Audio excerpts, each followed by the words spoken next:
Selamat sahabat, salam sejahtera untuk kita semuanya. Bertemu kembali di dalam pelajaran sekolah sahabat, yang pada sahabat hari ini kita boleh memasuki akan pelajaran yang ke-10.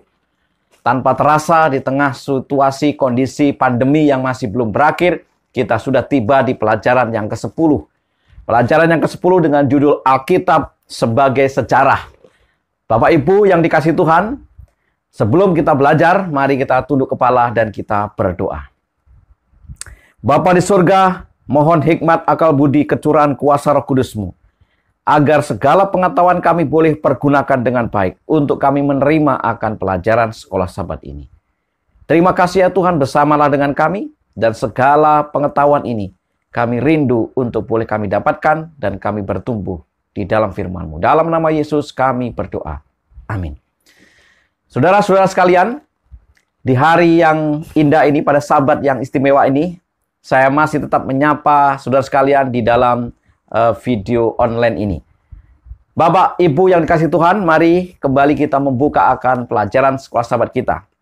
Pelajaran kita sangat menarik dan berbicara tentang Alkitab. Kita diarahkan kepada pelajaran-pelajaran yang begitu indah.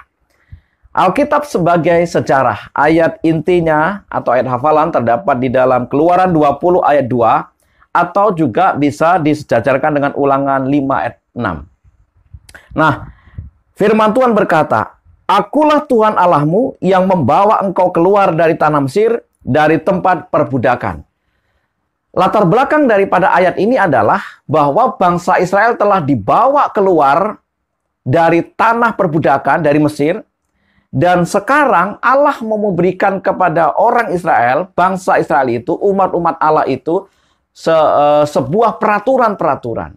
Namun demikian, sebelum mereka diberikan peraturan, diberikan pedoman, diberikan hukum-hukum, ya, Tuhan mengingatkan kepada bangsa Israel, ingat, ya, akulah Tuhan Allahmu yang membawa engkau keluar dari tanah Mesir, dari tempat perbudakan. Dengan kata lain, Allah mengingatkan orang Israel untuk orang Israel mengingat sejarah perjuangan mereka dibawa keluar dari perbudakan itu. Nah, inilah latar belakang daripada ayat ini. Dan kita senang karena apa? Karena rupanya sejarah itu mempunyai makna-makna yang dalam, pengertian yang baik, dan membawa kita kepada satu pemahaman bahwa kita tidak lepas daripada sejarah. Mengapa sejarah itu penting? Karena ada 4 poin yang saya mau sampaikan kepada Bapak Ibu Saudara sekalian. Mengapa sejarah itu penting? Pertama, semua kehidupan manusia berlatar belakang sejarah atau berakar pada sejarah. Siapapun kita punya sejarah. Hidup kita ini diatur oleh sejarah. Yang kedua, sejarah adalah jalinan kehidupan di mana Tuhan memilih untuk menempatkan kita dan mengungkapkan siapa dirinya. Di dalam sejarah kita bisa menemukan Tuhan. Karena Tuhan akan memberitahu kepada kita dan di mana kita punya posisi. Yang ketiga, sejarah itu penting karena tempat di mana Allah memberi kita kesempatan untuk menguji dan menginformasi kebenaran firman Allah. Dengan sejarah kita bisa memastikan bahwa firman Allah ini adalah benar adanya, adalah terbukti, adalah asli, bukan palsu. Bukan dikarang-karang, ya. Yang keempat, memberikan kepada bangsa Israel dan kepada gereja suatu peran dan misi yang unik. Sejarah itu penting karena ada umat yang khusus yang disebut dengan umat Israel, dan sekarang ini adalah umat-umat Tuhan, ya. Gereja sebagai misi Allah. Bapak Ibu yang dikasihi Tuhan, saudara-saudaraku dimanapun Anda berada, mari kita belajar dari pelajaran sekolah sahabat kita. Bagaimana dengan sejarah yang dimiliki oleh Daud, Salomo, dan juga kerajaannya? Kenapa? Karena ada sebuah pertanyaan demikian. Bagaimana dengan kerajaan Daud dan Salomo? Apakah kisah mereka benar-benar ada? Apakah kisah Daud dan Salomo itu hanya cerita, hanya dongeng, atau benar-benar ada? Ya, saudara sekalian, sesungguhnya tanpa Daud tidak akan ada Yerusalem, ibu kota kerajaan itu, karena ibu kota itu dibangun oleh Daud. Di dalam 2 Samuel 5 ayat 6 sampai dengan 10. Saudara nanti bisa cek, cross check sehingga kita bisa mendapati yang otentik. Kemudian, tanpa Daud tidak akan ada bait suci yang kemudian dibangun oleh Salomo, anaknya, anak daripada Daud. 1 Raja-Raja 8 ayat 17 sampai dengan 20. Dan yang ketiga, ini yang paling penting daripada sejarah Daud. Tanpa Daud tidak akan ada Mesias. Karena melalui keturunan Daudlah seorang Mesias yang dijanjikan itu dilahirkan. Di dalam Yeremia 23 ayat 5 sampai 6, Wahyu 22 ayat 16. Jadi Daud mempunyai peran yang luar biasa dan Alkitab katakan itu, dan itu adalah satu bentuk pemberitahuan kepada kita. Maka secara berfungsi sebagai tempat tinggal Allah untuk menuliskan kronologis daripada peran Allah, pekerjaan Allah, misi Allah. Nah, bukti sejarah bagaimana? Pertama, di arkeologi di Kirbat Keyava, ya, mengungkapkan ada kota pertahanan yang dibentengi secara besar-besaran sejak zaman Saul dan Daud yang menghadap ke lembah. Hal ini sesuai dengan kisah yang dicatat di 1 Samuel pasal 17. Jadi ditemukan di sana, diungkapkan di sana melalui arkeologi Kirbat Keyava, ya, bahwa ada yang namanya kota pertahanan. Kemudian pada tahun 2008 dan 2013 ditemukan dua prasasti yang diyakini banyak orang sebagai tulisan Ibrani tertua. Nah, prasasti yang kedua menyebutkan nama Isi-Baal. Siapa ini? Nama yang sama yang tertulis di dalam Alkitab di 1 Tawarik 9 ayat 39, yaitu nama daripada salah seorang anak daripada Saul, Isi-Baal. Kemudian pada tahun 1993, penggalian di kota utara Teldan menemukan sebuah prasasti monumental yang ditulis oleh Raja Hazael dari Damaskus yang mencatat kemenangan atas Raja Israel. Saudara-saudaraku yang dikasihi Tuhan, semua penemuan-penemuan ini mengarahkan kepada sejarah yang nyata, yang asli, yang pernah ditulis oleh Alkitab. Nah, semua bukti daripada arkeologis menunjukkan bahwa kisah Daud dan yang lainnya adalah benar-benar ada dalam sejarah. Jadi bukan sekedar ditulis di Alkitab, lalu tidak ada sejarah. Ada buktinya apa? Para arkeolog menemukan akan beberapa bukti-bukti yang asli. Nah, bagaimana dengan sejarah Hizkia, Yesaya, dan Sanherib, kerajaan Sanherib? Ya, arkeologi menguatkan kisah yang dicatat di Alkitab sebagai peristiwa harafiah. Arkeologi mengungkap fakta bahwa apa yang ditulis di Alkitab benar-benar sebuah peristiwa yang nyata, yang harafiah. Pada tahun 701 sebelum Masehi, Sanherib menyerang Yehuda yang ditulis di dalam Yesaya 36 ayat 1 sampai dengan 3 atau di dalam Yesaya 37 ayat 14 sampai 38. Memang benar Yerusalem dikepung, tetapi Alkitab mencatat bahwa pengepungan itu berlangsung hanya 1 hari karena malaikat Tuhan melepaskan Yerusalem. Seperti yang tertulis di dalam Yesaya 37 ayat 35 sampai dengan 33 sampai dengan 35 bahwa benar Yerusalem dikepung. Tetapi saudara sekalian, Allah mengambil kendali dan Tuhan melepaskan mereka. Sehingga tidak sampai 1 hari. Bagaimana dengan bukti sejarah? Catatan sejarah Sanherib ditemukan di ibu kota Niniwe, di mana dicatat bahwa ia dengan bangga mengatakan 46 hari, 46 dari kota-kota bertembok Hizkia yang kuat dan desa-desa kecil yang tak terhitung jumlahnya di sekitarnya saya kepung dan taklukkan. Ini adalah catatan sejarah tentang Sanherib. Ya, dikepung dan ditaklukkan, kata sejarah. Dalam istana Sanherib di Niniwe, ia merayakan penaklukannya atas kota Lakis di Yudea dengan memenuhi dinding-dinding ruangan utama istana dengan lukisan relief tentang pertempuran dan pengepungan kota itu. Pengepungannya betul, saudara sekalian, tetapi hanya 1 hari. Karena apa? Karena malaikat menolong akan orang-orang Israel dan melepaskannya. Yang kedua, penggalian di Lakis menemukan puing-puing kehancuran kota itu setelah dibakar Sanherib. Kebanggaan Sanherib dicatat sebagai berikut. Adapun Hizkia orang Yudea, aku mengepungnya di kotanya seperti seekor burung di dalam sangkar. Namun demikian, tidak ada uraian mengenai kehancuran Yerusalem. Dan tidak ada catatan para tawanan yang dijadikan budak seperti umumnya bangsa yang ditaklukkan. Bahkan, tidak ada gambaran Yerusalem yang ditemukan di dinding istana Sanherib. Karena Yerusalem secara ajaib terhindar karena campur tangan Tuhan. Ini adalah penggalian di Lakis. Saudara sekalian, dengan kata lain apa? Tuhan bertindak dalam sejarah. Dan Tuhan selalu dapat kita andalkan di dalam perjalanan hidup kita. Apa yang sudah tertulis di dalam Alkitab kita ini, ya, itu sekalipun kita tidak dapat buktikan adalah sesuatu yang harafiah, yang nyata, yang bukan sekedar dongeng. Sejarah telah mencatat. Nah, bagaimana dengan kisah Daniel, Nebukadnezar, dan Kerajaan Babel?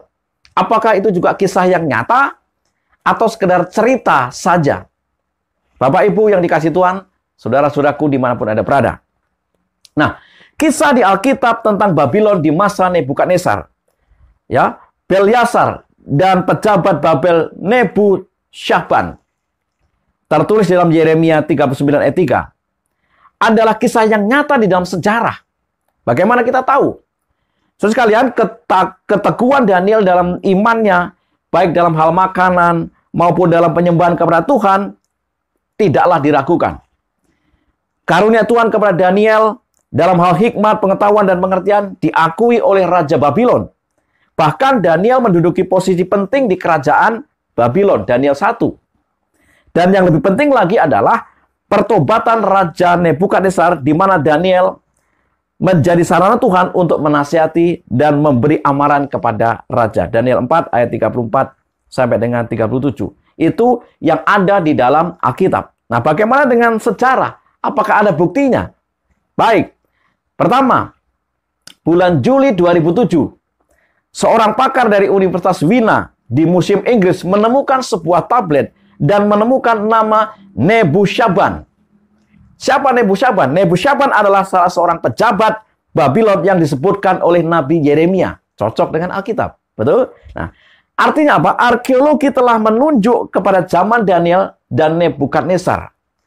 Arkeologi telah membuktikan bahwa apa yang ditulis di Alkitab tentang kerajaan Babel, tentang Daniel, tentang Nebukadnezar memang betul adanya. Nah, yang kedua, kota Babel dengan istana yang sangat indah. Lebih dari 300 kuil dikelilingi oleh 2 tembok yang tebal. Dinding-dinding dengan 8 gerbang utama yang semuanya dinamai menurut dewa-dewa utama Babel. Salah satu yang terkenal adalah gerbang Ikstar, digali oleh orang Jerman dan direkonstruksi di Museum Pengamon di Berlin. Ya,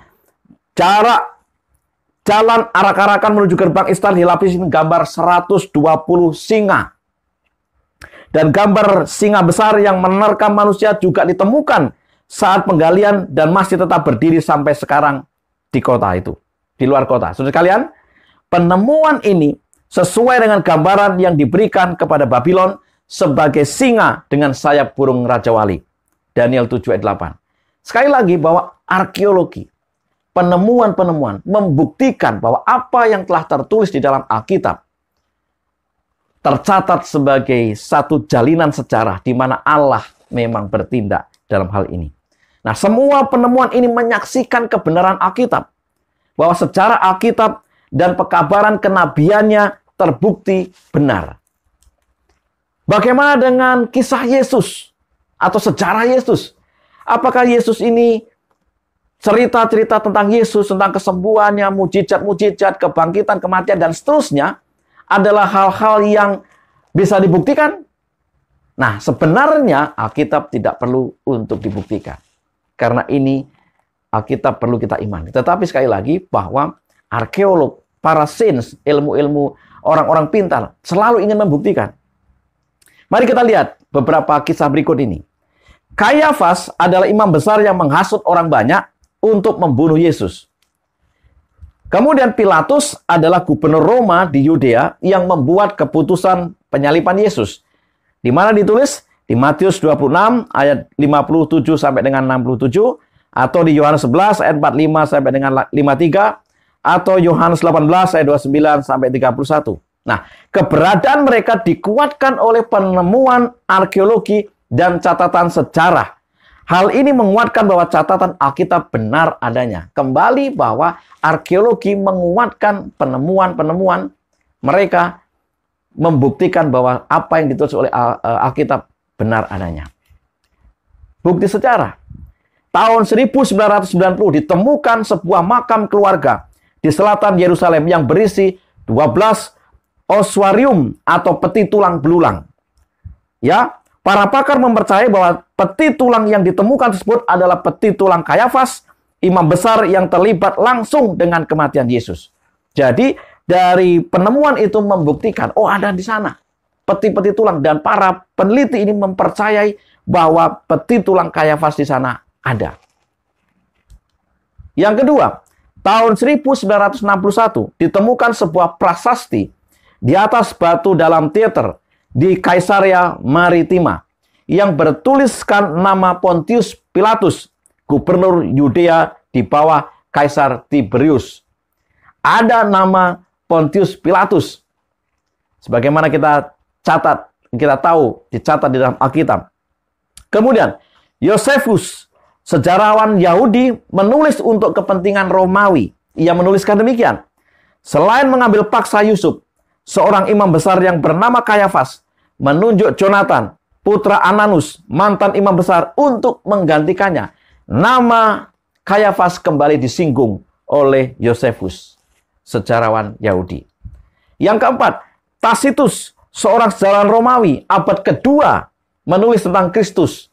Eksekusi kematiannya oleh Pontius Pilatus pada masa pemerintahan Tiberius dituliskan oleh sejarawan Romawi, abad kedua, tidak lama, ya, artinya tidak seperti zaman kita yang sudah abad ke-20, saudara sekalian.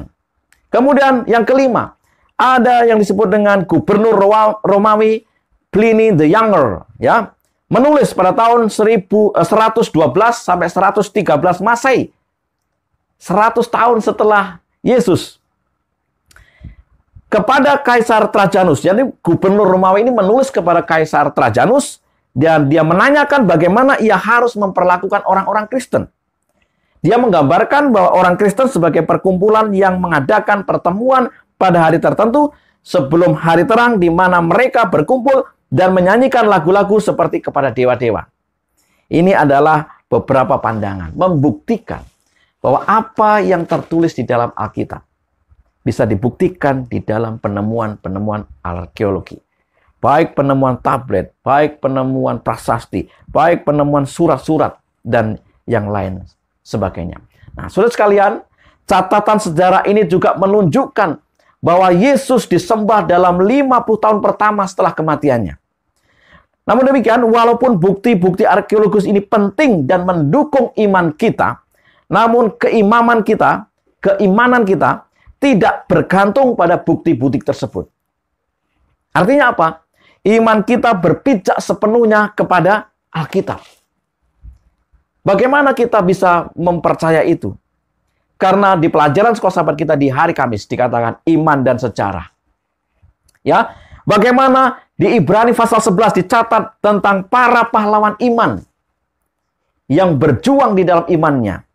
Keputusan iman para pahlawan iman ini menunjukkan mereka bahwa mereka percaya kepada firman Tuhan, percaya kepada Allah, dan apa yang menjadi tindakan mereka telah mempengaruhi banyak generasi sampai hari ini. Contoh, beberapa contoh ya. 1, Nuh.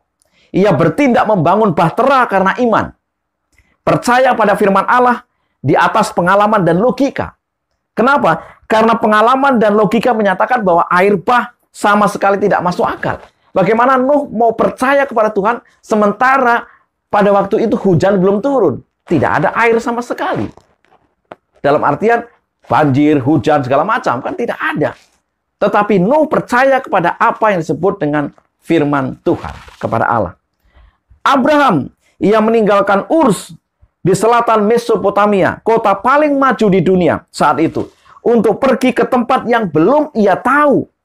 Tetapi karena ia percaya kepada firman Tuhan, ia menuruti akan firman Tuhan ini. Musa, Ia memilih menjadi seorang gembala yang menjadi umat Allah ke tanah perjanjian daripada menjadi raja di atas Mesir. Dia percaya pada suara Allah yang memanggilnya dari semak belukar yang terbakar. Bayangkan saudara, semak belukar yang terbakar yang berbicara kepada Musa, dan Musa percaya itu adalah suara Allah, dan dia lebih memilih untuk menjadi tangan kanan Allah daripada seorang raja di Mesir. Rahab, ini juga kisah yang sangat luar biasa. Ia memutuskan untuk mempercayai kabar pembebasan Tuhan. Ia melindungi kedua mata-mata dan akhirnya menjadi bagian daripada garis keturunan Yesus. Saudara sekalian, iman bukan sekedar keyakinan kepada sesuatu atau seseorang. Itu adalah suatu tindakan sebagai tanggapan terhadap keyakinan tersebut. Jadi iman ini adalah sebuah tindakan daripada apa yang kita percayai. Nah, itu adalah iman yang bekerja. Inilah yang dianggap sebagai kebenaran. Kalau kita percaya kepada sesuatu, lalu kita melakukannya, ya, maka itulah iman. Saudara sekalian, semua tindakan iman bergantung kepada kepercayaan akan firman Tuhan. Dalam tulisannya Ellen G. White, Testimonies for the Church, jilid 8, halaman 325, dikatakan demikian. Seseorang yang memiliki pengetahuan tentang Allah dan firman-Nya memiliki iman yang teguh sifat keilahian dari Alkitab. Ia tidak akan menguji Alkitab dengan gagasan-gagasan sains manusia. Dia membawa gagasan ini ke ujian standar yang tidak bisa salah. Dia tahu bahwa firman Allah adalah kebenaran yang tidak pernah dapat bertentangan dengan dirinya sendiri.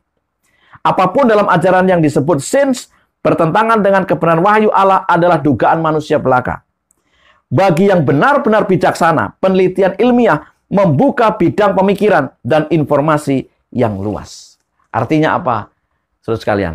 Bahwa pengetahuan, sains, sebenarnya kalau kita menyikapi dengan baik, dengan bijaksana, kita bisa mendapatkan hal-hal yang baik yang menuntun kita kepada Tuhan. Bagaimana tindakan Allah ini? Sebagai kesimpulan sekolah sahabat kita, ada 3 yang saya mau bagikan. Yang pertama, Alkitab adalah sejarah tindakan Allah di dunia ini.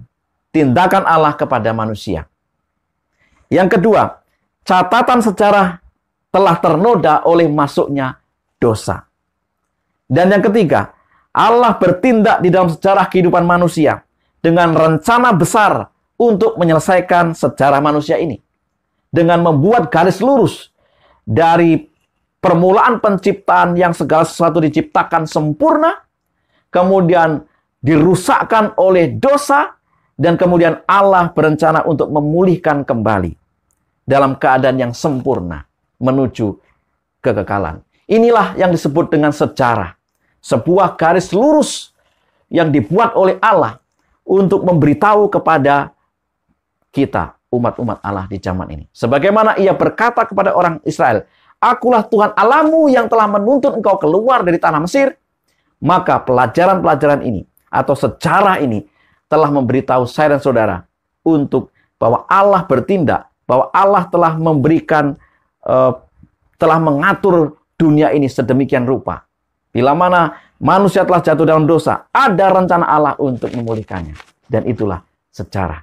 Maka kita perlu mengimani hal itu. Dan bukan untuk membuktikannya, tetapi untuk mengimani. Namun demikian, kalau ada bukti-bukti yang menguatkan, apakah penemuan arkeologi, apakah penemuan-penemuan sains yang lain, kita patut bersyukur. Karena itu bisa menambah akan kekuatan iman kita. Namun catatan buat iman kita, jangan karena bukti baru kita percaya. Melainkan karena Allah yang sudah berkata melalui firman Tuhanlah kita percaya. Mari kita tunduk kepala dan kita berdoa. Bapa di surga, terima kasih untuk kesempatan yang indah.